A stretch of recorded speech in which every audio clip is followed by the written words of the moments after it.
ನಮಸ್ಕಾರ ಪ್ರಹ್ಲಾದ್ ದಸರಾ ಏನೇನು ಹತ್ರ ಬಂತು. ಮೈಸೂರಿಗೆ ದಸರಾ ಅಂದ್ರೆ ಒಂದು ವಿಶೇಷತೆ. ನಿಮ್ಗೇನು ಅನಿಸ್ತಿದೆ? ಪ್ರತಿ ವರ್ಷವೂ ನೀವೇ ಭಾಗವಹಿಸೋದು ದಸರಾ ಪೂಜೆಗಳಲ್ಲಿ. ನಮಸ್ಕಾರ, ಎಲ್ಲರಿಗೂ ಒಳ್ಳೆಯದಾಗಲಿ. ಅಗಜಾನ ಪದ್ಮಾರ್ಕಂ ಗಜಾನ ಭಣಿಷಂ ಅನೇಕದಂತಂ ಭಕ್ತಾನಾಂ ಏಕದಂತಂ ಉಪಾಸ್ಮಹೇ. ನಾವು ಏನೇ ಒಂದು ಮನೆಯಲ್ಲೇ ಕಾರ್ಯಗಳು ಮಾಡಬೇಕಾದ್ರೆ, ಶುಭ ಕಾರ್ಯಗಳು ಮಾಡಬೇಕಾದ್ರೆ ಮೊದಲು ಗಣಪತಿನ ಪ್ರಾರ್ಥನೆ ಮಾಡಿ ಗಣಪತಿ ಪೂಜೆಯಿಂದ ಪ್ರಾರಂಭ ಮಾಡ್ತೀವಿ. ಹಾಗೆ ನಮ್ಮ ನಾಡಿಗೆ ಒಳ್ಳೆಯದಾಗಲಿ ಅಂತ ನಾಡ ಹಬ್ಬ ದಸರಾ ಹಬ್ಬನ ಆಚರಣೆ ಮಾಡಿಕೊಂಡ್ರು ನೂರಾರು ವರ್ಷಗಳಿಂದ ಮಾಡ್ಕೊಂಡು ಬಂದಿದೆ. ಅದೇ ರೀತಿ ದಸರಾ ಪ್ರಾರಂಭ ಆಗಬೇಕಾದ್ರೆ ಮೊದಲಿಗೆ ಆನೆಗಳನ್ನ ಪೂಜೆ ಮಾಡಿ, ಪ್ರತ್ಯಕ್ಷ ಗಣಪತಿ ಅಂತ ನಾವು ಹೇಳ್ತೀವಿ. ಆನೆಗಳ ಭಗವಂತ ಹೇಗಿದೆ ಅಂತ ನಾವು ನೋಡಿಲ್ಲ, ಆನೆ ರೂಪದಲ್ಲಿದ್ದಾನೆ ಅಂತ ನಾವು ಅಂದ್ಕೊಂಡಿದ್ವಿ. ಹಾಗೆಯೇ ಪ್ರತ್ಯಕ್ಷ ಗಣಪತಿನೇ ಪೂಜೆ ಮಾಡಿದಾಗೆ ದಸರಾಗೆ ಆನೆಗಳನ್ನ ಕರ್ಕೊಂಬಂದು ಪೂಜೆ ಮಾಡಿ ವಿಶೇಷವಾಗಿ ಅರಮನೆ ಒಳಗಡೆ ತೊಗೊಳ್ತಾರೆ.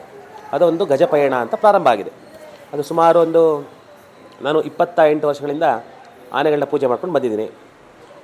ಇದಕ್ಕೆಲ್ಲ ಅರಣ್ಯ ಇಲಾಖೆಯ ಸಹಕಾರ ಹಾಗೂ ಮೈಸೂರು ಜನತೆ ಸಹಕಾರ ಯಾವುದೋ ಜನ್ಮದಲ್ಲಿ ಮಾಡಿದಂತಹ ಪುಣ್ಯ ಅಂತ ನಾನು ಭಾವಿಸ್ತಾ ಇದ್ದೀನಿ.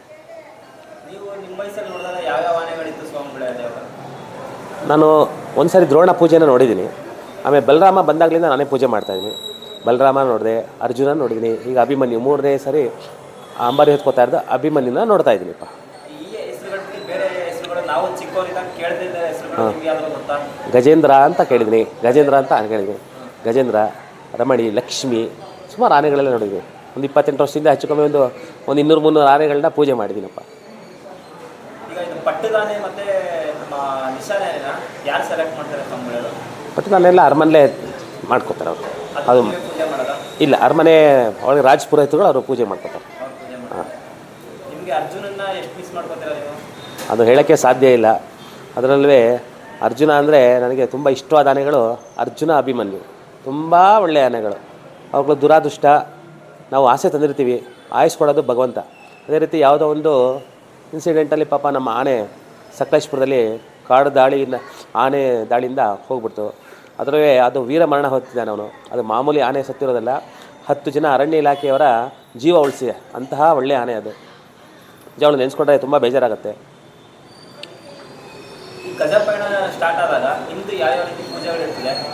ಮೊದಲು ಗಜಪಯಣ ನಡೆಯೋಕ್ಕಿಂತ ಮುಂಚಿನ ನಾನು ಅರಮನೆಯಲ್ಲಿ ನಮ್ಮ ಅರಣ್ಯ ಇಲಾಖೆಯಿಂದ ಆನೆಗಳನ್ನ ಪೂಜೆ ಮಾಡ್ತಾರೆ, ಅರಣ್ಯ ಬಂದರೆ ಪೂಜೆ ಮಾಡ್ತಾಯಿದ್ದೆ. ಗಜಪಯಣ ಪ್ರಾರಂಭ ಆದಾಗಲಿಂದ ನಾನು ಅಲ್ಲೇ ಹೋಗಿ ಅರಣ್ಯ ಇಲಾಖೆಯವ್ರು ಕರ್ಕೊಂಡು ಹೋಗ್ತಾರೆ, ಅಲ್ಲೇ ಹೋಗಿ ಪೂಜೆ ಮಾಡಿ ಬರ್ತಾಯಿದ್ವು. ಡಾಕ್ಟರ್ ನಾಗರಾಜ್ ಇದ್ದರು, ಅವ್ರ ಕಾಲದಲ್ಲಿ ಶುರು ಆಯಿತು. ಅವರು ಅಲ್ಲಿಂದ ಪರಿಚಯ ಮಾಡಿಸಿ ಅವರಿಂದನೇ ಎಲ್ಲ ಈ ಆನೆಗಳ ಪೂಜೆ ಎಲ್ಲ ಪ್ರಾರಂಭ ಆಗಿದೆ. ಈಗ ಯಾವ್ಯಾವ ರೀತಿ ಪೂಜೆ ಮಾಡ್ತಿರೋ ಗಜಪಯಣದಲ್ಲಿ? ಗಜಪಯಣ ಪೂಜೆ ಮಾಡೋದು? ಮೊದಲು ಗಜಪಯಣದಲ್ಲಿ ನಮ್ಮ ನಾಗರಹೊಳೆ ಗೇಟ್ನಲ್ಲಿ ಆನೆಗಳನ್ನ ಎಲ್ಲ ಕಾಡಿಂದಲೂ ಎಲ್ಲ ಬೇರೆ ಬೇರೆ ಕ್ಯಾಂಪಿಂದ ಕರ್ಕೊಂಡು ಅಲ್ಲಿ ನಿಲ್ಲಿಸ್ತಾರೆ. ಅಲ್ಲಿ ಆನೆಗಳನ್ನ ನಿಲ್ಲಿಸಿ ಮೊದಲು ಆನೆಗಳಿಗೆ ಅರಣ್ಯ ಇಲಾಖೆಯವರು ಒಂದು ಪೂಜೆ ಮಾಡ್ತಾರೆ. ಪೂಜೆ ಮಾಡಿ ಅವ್ರಿಗೆ ಬೀಳ್ಕೊಡ್ತಾರೆ. ಮೊದಲು ಆನೆಗಳು ನಿಲ್ಲಿಸಿದಾಗ ಆನೆಗಳನ್ನ ಕಾಲು ತೊಳಿತೀವಿ. ಆನೆಗಳನ್ನ ಕಾಲು ತೊಳೆದು ನಂತರ ಆನೆ ಕಾಲಿಗೆ ಅರಿಶಿಣ, ಕುಂಕುಮ, ಅಕ್ಷತೆ, ಗಂಧದ ಪತ್ರೆಗಳು ನಾನಾ ಥರ ಪುಷ್ಪಗಳು ಎಲ್ಲ ತಂದು ಆನೆಗಳಿಗೆ ಪೂಜೆ ಮಾಡಿ ಆನೆ ಕಾಲಿಗೆಲ್ಲ ಹೂ ಸುತ್ತಿ ಪೂಜೆಯನ್ನು ವಿಶೇಷವಾಗಿ ಮಾಡ್ತೀವಿ. ಅದರಲ್ಲೂ ಈಗ ಗಣಪತಿಗೆ ಇಷ್ಟವಾದ ಭಕ್ಷ್ಯಗಳಿಗೆ ಗಣಪತಿ ಆನೆ ಹೊಟ್ಟೆ ತುಂಬಿಸೋಕ್ಕೆ ಆಗೋದು ಕಷ್ಟ. ಹಾಗೆ ನಮ್ಮ ಮನಸ್ಸಿನ ತೃಪ್ತಿ ಆಗಲಿ ಹಾಗೆ ಗಣಪತಿಗೆ ಇಷ್ಟವಾದಂತಹ 21 ಭಕ್ಷ್ಯಗಳೆಲ್ಲ ಇಟ್ಟು ಪೂಜೆ ಮಾಡಿ, ಥರಥರವಾದಂಥ ಹಣ್ಣುಗಳಿಟ್ಟು ನೈವೇದ್ಯ ಮಾಡಿ ಆನೆಗಳಿಗೆಲ್ಲ ವಿಶೇಷವಾಗಿ ಪೂಜೆ ಮಾಡ್ತೀವಿ. ತದನಂತರವಾಗಿ ನಿಂಬೆಹಣ್ಣು ತುಳಸಿ ಅಲ್ಲಿಂದ ಆನೆಯನ್ನು ಕರ್ಕೊಂಬರ್ತೀವಿ. ಇಲ್ಲ, ಆನೆಗಳು ಕಾಲು ತೊಳೆದು ಆನೆ ಕಾಲಿಗೆಲ್ಲ ನುಕ್ಕೊಂಡು ಬರ್ತೀನಿ. ಅದಕ್ಕೆ ಆನೆಗೆ ಮಂತ್ರಕ್ಕಿಂತ ಸ್ವಲ್ಪ ಧೈರ್ಯ ಇರಬೇಕು. ಅದಾಗಿ ಅದರದ್ದೇ ಭಾಷೆ ಇದೆ. ಅವರಿಗೆ ಒಂದು ಸ್ವಲ್ಪ ಹೊಡೆದು ಮಾತಾಡಿಸ್ಬೇಕು, ಆಯಿತಾ? ಆನೆಗೆ ಮಾಡ್ತೇವೆ. ರೈ ಅಂದರೆ ಸುಮ್ಮನಿರೋ ಅಂತ ಹೇಳೋದು. ಈಗ ಒಂದು ಸರಿ ಹೊಡೆದ ತಕ್ಷಣ ಓಕೆ ರೈ ಅಂದರೆ ನಮ್ಮವರೇ ಇವರು ಅಂತ ಅಂದ್ಕೊಂಡು ಅದಕ್ಕೂ ಒಂಥರ ಸಂತೋಷ ಆಗ್ತದೆ. ಇದುವರೆಗಾಯಿತು ಒಂದು ದಿನವೂ ಸಹ ನಾನು ಆನೆ ಪೂಜೆಗಳು ಮಾಡಬೇಕಾದ್ರೆ ತೊಂದರೆಗಳು ನನಗಾಗಿಲ್ಲ.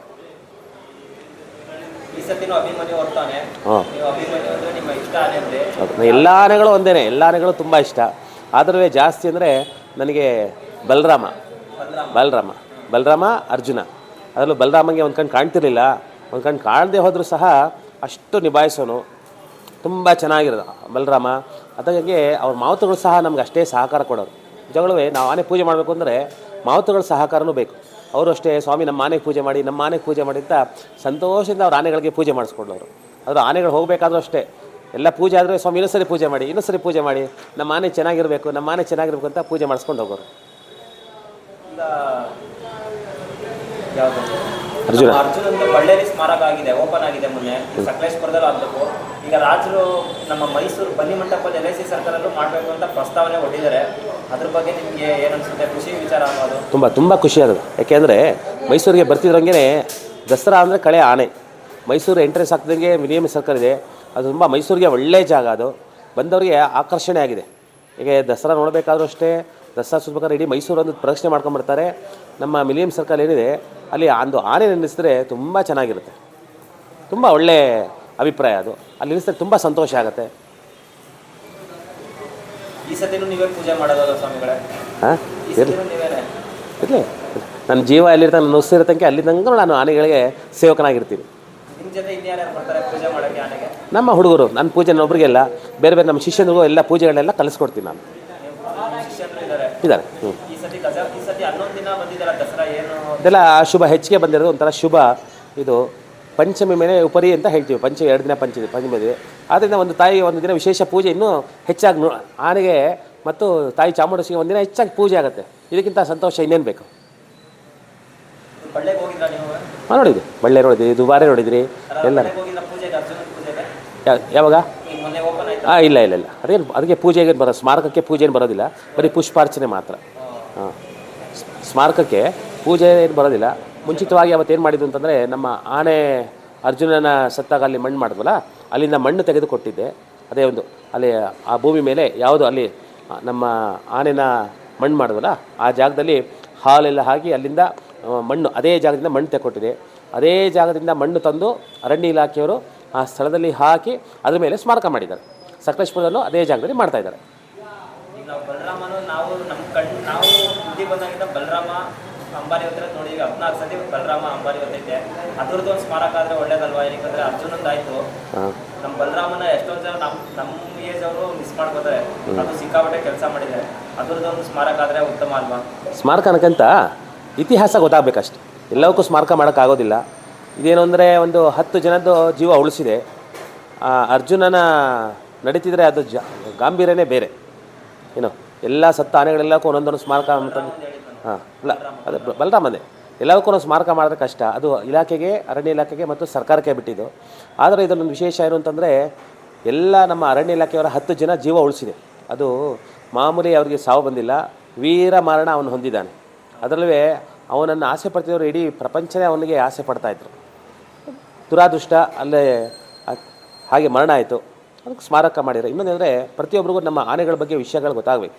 ನೆಕ್ಸ್ಟು ನಮ್ಮ ಪಾಠ್ಯ ಪುಸ್ತಕದಲ್ಲಿ ಯಾವುದು ನಮ್ಮ ಮಕ್ಕಳಿಗೆ ಮುಂದಿನ ಇತಿಹಾಸಕ್ಕೆ ಆನೆಗಳ ಬಗ್ಗೆ ಒಂದು ನಮ್ಮ ಮೈಸೂರು ಅಂದರೆ ಇಡೀ ದಸರಾ ಇಡೀ ಪ್ರಪಂಚದಲ್ಲೇ ಗೊತ್ತಾಗಿದೆ. ಆದ್ದರಿಂದ ನಮ್ಮ ರಾಜ್ಯದಲ್ಲಿ ಈ ಆನೆಗಳ ಬಗ್ಗೆನೇ ಒಂದು ದಸರಾ ಅಂತ ಒಂದು ಮಾಡಿ ಮಕ್ಕಳಿಗೆ ನಮ್ಮ ನಾಡ ಹಬ್ಬ ಗೊತ್ತಾಗಬೇಕು. ಈಗ ನಮ್ಮ ಮೈಸೂರಿನವ್ರಿಗೆ ಗೊತ್ತಾಗುತ್ತೆ ಅಷ್ಟೇ ಹೊರತು ಬೇರೆ ಬೇರೆ ಊರಲ್ಲಿರೋರಿಗೆಲ್ಲ ಇದು ತಿಳಿಯೋದು ಕಷ್ಟ. ಒಂದು ಪಾಠ್ಯ ಪುಸ್ತಕನೇ ಮಾಡಿ ಒಂದು ಪಾಠ ಸಣ್ಣ ಮಕ್ಕಳು 3ನೇ ಕ್ಲಾಸು 4ನೇ ಕ್ಲಾಸ್ ಮಕ್ಕಳಿಗೆ ದಸರಾ ಅಂದರೆ ಏನು, ಅದರಲ್ಲಿ ಯಾವ ಆನೆಗಳು ಬರ್ತಿತ್ತು, ಆನೆಗಳ ವಿಚಾರ ಹೇಗೆ ಅಂತ ತುಂಬ ಮಕ್ಕಳಿಗೆ ಇಷ್ಟ ಅಂದರೆ ಆನೆಗಳ ಬಗ್ಗೆ ತಿಳ್ಕೊಂಡಂಗಾಗತ್ತೆ. ಒಂದು ಪಾಠದಲ್ಲೂ ಸಹ ಒಂದು ದಸರಾ ಬಗ್ಗೆ ಮುಂದಿನ ಸುಮಾರೊಂದು ಜೈ ಮಾರ್ತಾಂಡ ಆನೆಯಿಂದನೂ ಶುರು ಆಗಿದೆ ಆನೆಗಳದ ಇತಿಹಾಸ. ಅದೆಲ್ಲ ಒಂದು ಮಕ್ಕಳಿಗೆ ಇತಿಹಾಸ ಕೊಟ್ಟರೆ ತುಂಬ ಸಂತೋಷ ಆಗುತ್ತೆ. ಸುಮಾರು ಬುಕ್ಗಳು ಬಂದಿದೆ, ಅರ್ಜುನ, ಅಭಿಮನ್ಯು ಅಂತ ಎಲ್ಲ ಒಳ್ಳೇದಲ್ವಾ? ಅಲ್ಲ, ನಾವೆಲ್ಲ ದೊಡ್ಡವರೆಲ್ಲ ಓದ್ತೀವಿ. ಈಗಿನ ಪೀಳಿಗೆ ಮಕ್ಕಳುಗಳಿಗೆ ಗೊತ್ತಾಗಬೇಕು. ನಾವು ಮೈಸೂರಲ್ಲಿರೋರು ದಸರಾ ಬಂದರೆ ಬರೀ ನಮಗೆ ಎಲ್ಲ ಸುತ್ತದೇ ಕೆಲಸ. ಅಲ್ಲಿ ನೋಡ್ಕೊಂಡ್ರೆ ನಮ್ಮ ಮೈಸೂರು ನಮಗೆ ದಸರಾ ನಮಗೆ ಗೊತ್ತು, ಬೇರೆ ಬೇರೆಯವರು ಎಲ್ಲರೂ ಬರೋದಿಲ್ಲ. ಆದರೆ ಒಂದು ಪಾಠದಲ್ಲಿ ಒಂದು ಬಂದರೆ ಆನೆಗಳ ಬಗ್ಗೆ ದಸರಾ, ಮೈಸೂರು ದಸರಾ ಅಂತಲೇ ಬರಬೇಕು. ಅದರಲ್ಲಿ ಆನೆಗಳದೇ ಒಂದು ಪಾಠ ಬರಬೇಕು. ಅದೆಲ್ಲ ಬಂದರೆ ಮಕ್ಕಳುಗಳು ಆನೆಗಳ ಬಗ್ಗೆ ಚೆನ್ನಾಗಿ ತಿಳ್ಕೊಳ್ತಾರೆ. ನಿಮಗೆ ಹೇಗೆ ಆನೆ ಬಗ್ಗೆ ಇಷ್ಟೊಂದು ಆಸಕ್ತಿ ಉಂಟಾಯಿತು ಸ್ವಾಮಿಗಳೇ? ನಿಮಗೆ ಯಾವ ರೀತಿ? ಏನು ಅಂದರೆ, ನಮ್ಮ ತಂದೆ ರೇಂಜ್ ಫಾರೆಸ್ಟ್ ಆಫೀಸರ್ ಆಗಿದ್ದರು. ಎನ್ ಬೇಗೂರು ಅಂತ ಇದೆ. ಅವರೆಲ್ಲ ಫುಲ್ ಕಾಡಲ್ಲೇ ನಮ್ಮನ್ನೆಲ್ಲ ಬೆಳೆಸಿರೋದು. ಆದ್ದರಿಂದ ನಮ್ಮನ್ನೆಲ್ಲ ಸಾಕಿರೋಲ್ಲ. ಕೆಲವು ಸಲ ಮಾತುಗಳೆಲ್ಲ ನಮ್ಮನ್ನ ಸಾಕಿದ್ದಾರೆ. ಆದ್ದರಿಂದ ಚಿಕ್ಕರಿಂದನೇ ಆನೆಗಳ ಬಗ್ಗೆ ನಮಗೆ ಒಡನಾಟ ಜಾಸ್ತಿ. ಆದ್ದರಿಂದ ಧೈರ್ಯವೂ ಜಾಸ್ತಿ. ಯಾವುದೊಂದರಲ್ಲಿ ನಮಗೆ ಕರ್ಕೊಂಡೋಗಿ ಪೂಜೆ ಮಾಡಿಸಿದ್ರು. ಆ ಪೂಜೆಯಿಂದ ದೇವರ ಆಶೀರ್ವಾದ ಈ ದಿನ ತನಕ ನಡ್ಕೊಂಡು ಬರ್ತಾಯಿದೆ.